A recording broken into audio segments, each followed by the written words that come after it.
Tuhan bersamamu. Dan bersama rohmu. Inilah Injil suci menurut Santo Matius. Dimuliakanlah Tuhan. Dalam khotbah di bukit, berkatalah Yesus kepada murid-muridnya, "Jika hidup keagamaanmu tidak lebih benar daripada hidup keagamaan ahli-ahli Taurat dan orang-orang Farisi, kalian tidak akan masuk dalam kerajaan surga. Kalian telah mendengar apa yang difirmankan oleh nenek moyang kita, jangan membunuh. Siapa yang membunuh harus dihukum. Tetapi aku berkata kepadamu, setiap orang yang marah terhadap saudaranya harus dihukum. Barang siapa berkata kepada saudaranya kafir, harus dihadapkan di mahkamah agama. Dan siapa yang berkata jahil, harus diserahkan ke dalam neraka yang bernyala-nyala.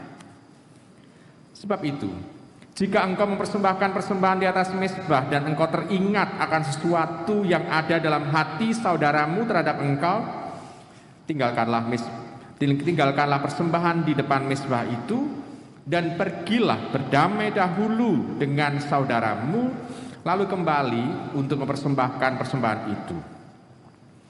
Segeralah berdamai dengan lawanmu selama engkau bersama-sama dengan dia di tengah jalan, supaya lawanmu itu jangan menyerahkan engkau kepada hakim, dan hakim itu menyerahkan engkau kepada pembantunya, dan engkau dilemparkan ke dalam penjara sampai aku berkata kepadamu, sesungguhnya engkau tidak akan keluar dari sana sebelum engkau membayar hutangmu sampai lunas."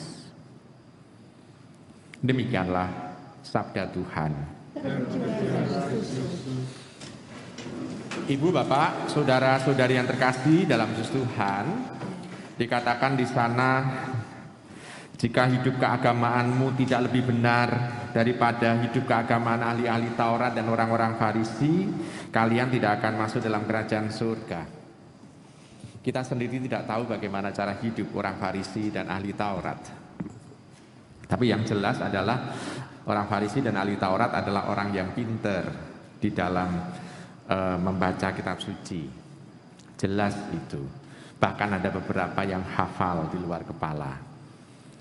Tetapi yang dihadapi zaman Tuhan Yesus itu banyak orang Farisi dan ahli Taurat yang tidak menerapkan hidup sesuai dengan sabda Tuhan. Justru mereka itu seolah-olah menjual agama. Jadi agama itu dipakai untuk hidup dia, untuk mendapatkan materi. Karena dengan dia mengajar, dengan dia mewartakan, dengan dia mendapatkan income yang lebih banyak lagi.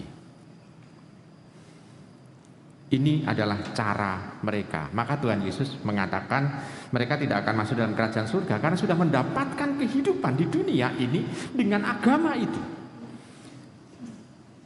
Karena yang mau diungkapkan oleh Tuhan sebetulnya adalah relasi dekat dengan Allah. Jadi bukan hidup agamanya tetapi lebih iman, relasi pribadi dengan Allah.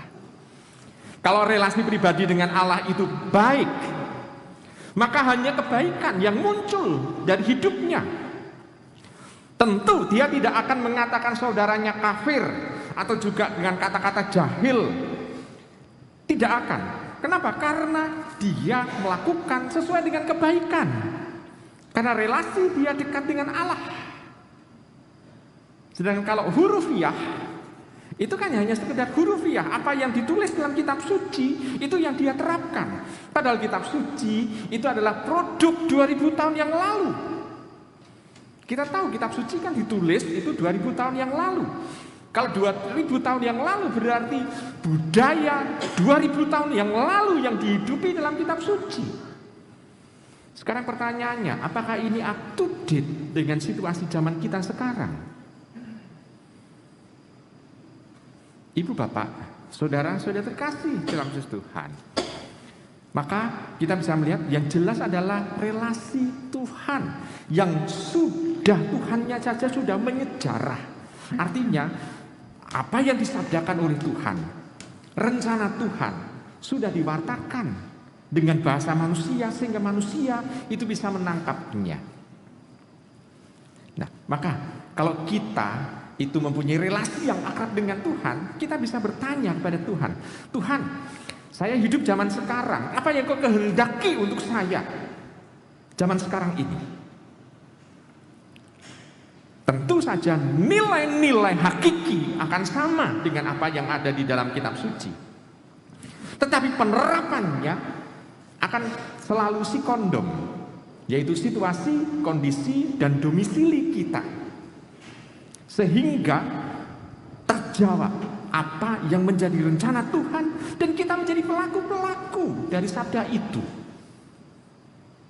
Nah, Ibu Bapak, Saudara terkasih, maka yang jelas adalah bukan pandainya kita berdoa, bukan pandainya kita merangkai kata-kata, tetapi doa, kata-kata, tindakan, iman kita akan Allah senada. Dengan seperti itu, maka relasi kita dengan Allah, kita juga tahu isi kitab suci, kita menerapkannya dalam kata-kata kita menerapkannya dalam sikap-sikap hidup kita. Maka di situ akan ditampakkan bahwa ya, kita hidup beriman secara tepat. Saya tidak hanya mengatakan secara benar, tapi secara tepat. Karena yang dikehendaki oleh Tuhan adalah bagaimana kita bisa mempertanggungjawabkan relasi itu, sehingga orang bisa melihat bahwa kita menghidupi relasi dalam Tuhan. Ibu, Bapak, Saudara terkasih, mengapa begitu? Kita melihat saja kalau hidup rumah tangga, orang yang jomblo dengan orang yang punya pasangan, beda enggak cara hidupnya? Beda enggak cara hidupnya? Kalau ada orang yang punya pasangan, tapi cara hidup orang itu masih memperlihatkan bahwa dia seolah-olah jomblo, apa yang terjadi? Pasangannya cemburu enggak? Halo? Kita adalah orang beriman, punya relasi pasangan dengan Allah. Kalau hidup kita seolah-olah tanpa Allah, apakah Allah juga akan memberikan yang terbaik untuk kita? Kan persis itu. Maka Tuhan menghendaki identitas kita yang mempunyai kesempatan untuk dekat dengan Dia, juga kita perlihatkan dalam kehidupan kita sehari-hari. Bagaimana kita menghidupi relasi, kedekatan, keakraban kita dengan Tuhan. Maka pada masa APP ini adalah kesempatan kita membuktikan bahwa kita mempunyai relasi yang akrab dengan Tuhan, dengan kita berpantang, berpuasa, berderma, dan berdoa. Dengan seperti itu, kita akan mendapatkan kehidupan yang baik di hadapan Tuhan. Selamat merenungkan.